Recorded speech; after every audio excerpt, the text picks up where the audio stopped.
না, চিকেন বিরিয়ানি না, মাটন বিরিয়ানি না, এটা সয়াবিনের বিরিয়ানি।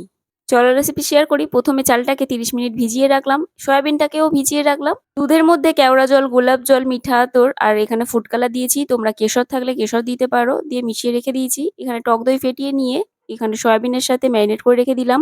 ভাতের জন্য জল বসিয়েছি। নুন, গোটা বিরিয়ানি মসলা আর তেল দিয়ে ভালোভাবে ফুটিয়ে নেওয়ার পরে ভাতটাকে আমি করে নিলাম। এরপরে কড়াইয়ের মধ্যে সাদা তেল গরম করে বেরেস্তাটা ভেজে তুলে নিচ্ছি। ওই তেলের মধ্যেই দিয়ে দিচ্ছি গোটা গরম মসলা, তেজপাতা আর তারপরে দিয়ে দিয়েছি রসুন বাটা। ভালোভাবে কষিয়ে নেওয়ার পরে ম্যারিনেট করা সয়াবিন, নুন, চিনি স্বাদ মতো, লঙ্কার গুঁড়ো, হলুদ গুঁড়ো, আদা বাটা দিয়ে ভালোভাবে কষিয়ে নিচ্ছি। এরপরে অল্প জল দিয়ে দিলাম। দিয়ে কষিয়ে নেওয়ার পরে দিয়ে দিলাম অল্প বেরেস্তা। জলটা অনেকটাই কমে গেছিল, ওর জন্য আরো একটু জল দিয়ে কষিয়ে নিলাম। গ্যাসের আঁচটা একদম কমিয়ে রাখতে হবে। ভাত, বিরিয়ানি মশলা, বেরেস্তা আর দুধটা দিয়ে ১০ মিনিট চাপা রাখতে হবে। ওপর থেকে ঘি ছড়িয়ে সার্ভ করে দাও ঝরঝরে বিরিয়ানি। তো চলো সবাইকে টাটা।